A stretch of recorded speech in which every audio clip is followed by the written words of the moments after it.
Oh, it's you two. And Flins. Given the hour, I guess it must be an emergency. It is indeed. Our sincerest apologies for interrupting your rest. We are investigating a certain matter in connection with Sergeant Major Sosi. We'd like to know if he has sent you a request for maintenance to be performed on his mechanical arm. Sosi. Oh, so the rumors I heard, are they true? You know what? Forget it. I'm sure it's complicated. No further questions from me. Just a moment. I need to check my records. Thank you for your understanding.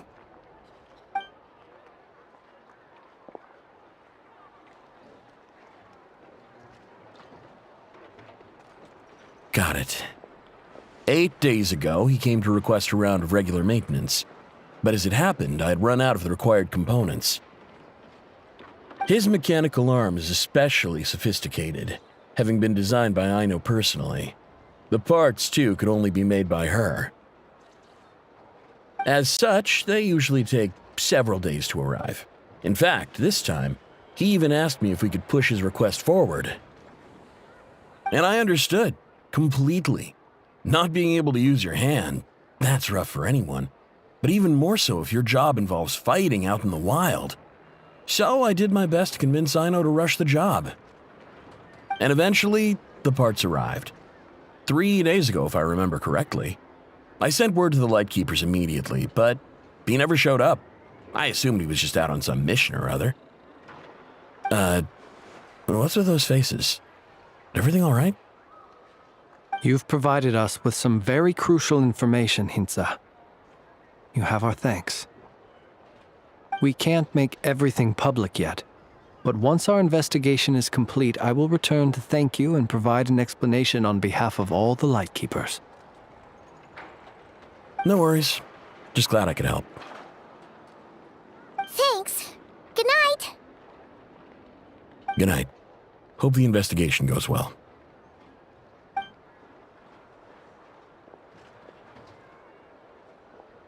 It seems that it is as we guessed. The Sergeant Major Sosi you encountered while repairing the cannon was actually Rerir in disguise. 8 days ago, he had yet to act. But at some point after that, he attacked and imprisoned the Sergeant Major. With the immense gap in strength between them, the job was finished in a single blow.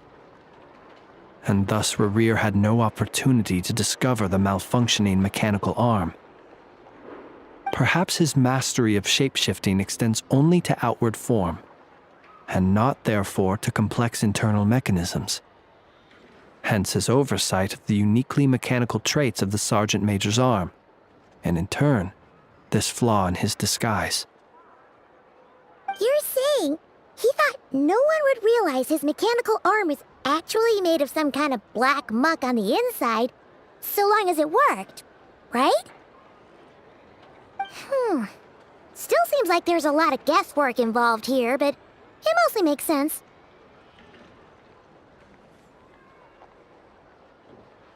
This also has me stumped for the moment. The cannon has always been used to destroy the wild hunt, and it works as intended. But how would that help Rerir exactly? Assuming he plans to collect the fragments within wild hunt anomalies, firing the cannon works against him, since it would blast those fragments to smithereens. So we solved one mystery, only to dig up another. Whew. This is getting Paimon kind of down. And sleepy, too. Yes, I'd say it is high time we took a break. Seems like there's a lot left to investigate. We'll have to fight Rerir eventually. And we'll do a poor job if we're not well rested. Yeah, we should totally get some sleep first.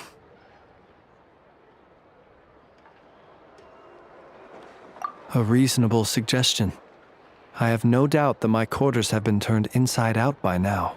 at any rate. My colleagues have never failed to live up to my expectations of their discourtesy. Well, guess we'll just have to pick you up as usual. That would be good, yes. Feel free to put the room costs on my tab.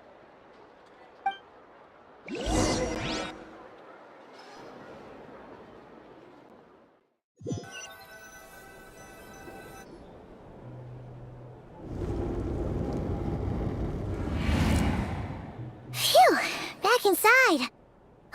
We can finally take a breather. Okay, Paimon. In and out.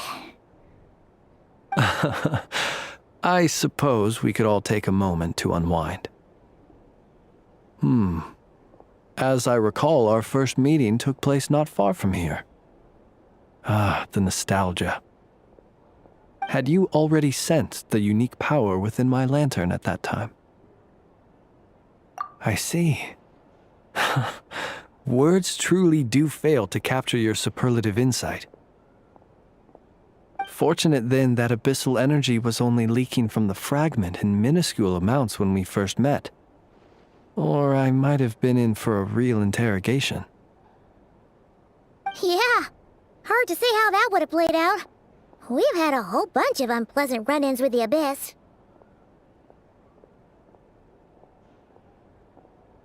You mean to ask why I'm going this far to oppose him?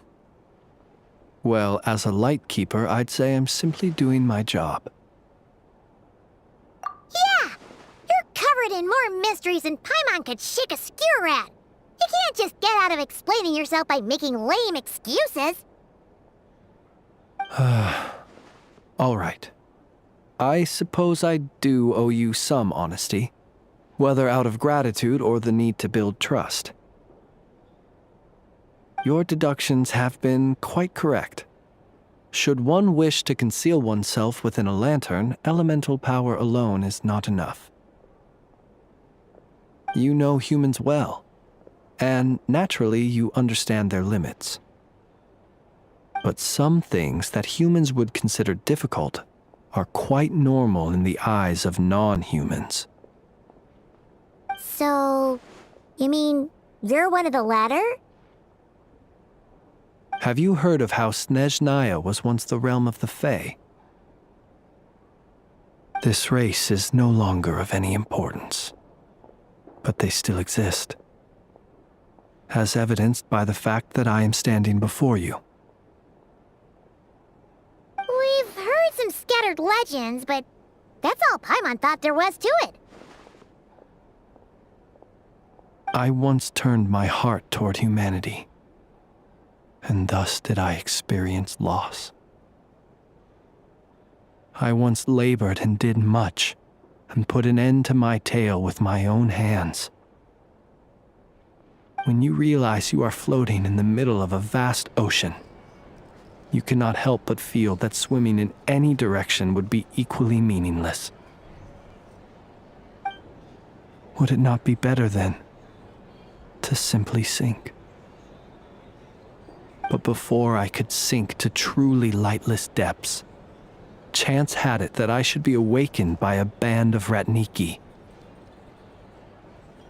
They were facing a horde of abyssal monsters, and could not last against such a disparity in strength. Yet none fled.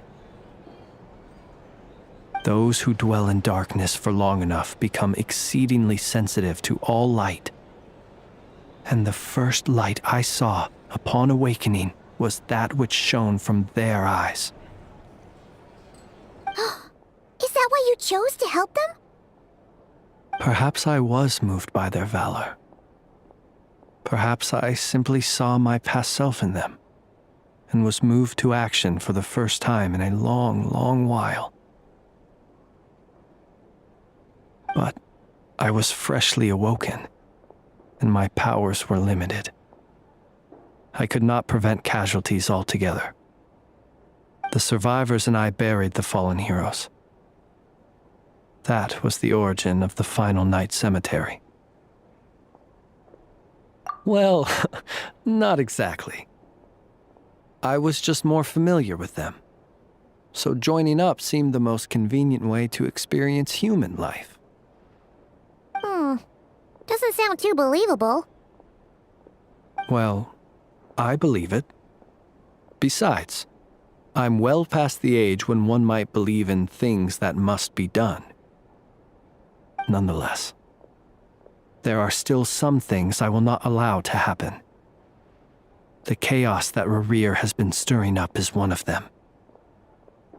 Tomorrow I shall go and check our records to see if I can find any connection between the Wild Hunt, Rerir, and the Cannon.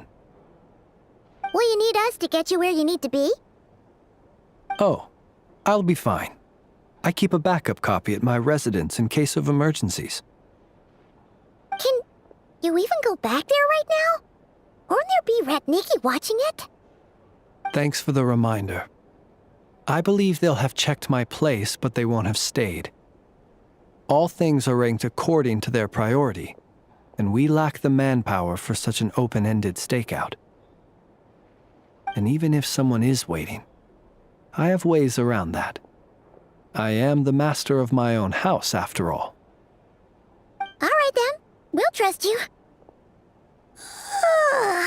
We sure ended up chatting for a while, huh? I'm super tired now. But, you know, feels like we can breathe easier, now that we know you better. I didn't take you for the cautious sort. Anyway, I hope you'll help me keep this a secret. I'd prefer others not to know about my past unless strictly necessary. Nor do I want to attract more trouble on account of being a fae. Paimon's lips are sealed too. All right. Thanks again for your help. Good night, you two. Finally, we can rest. Let's go get some sleep. There's tons to do tomorrow.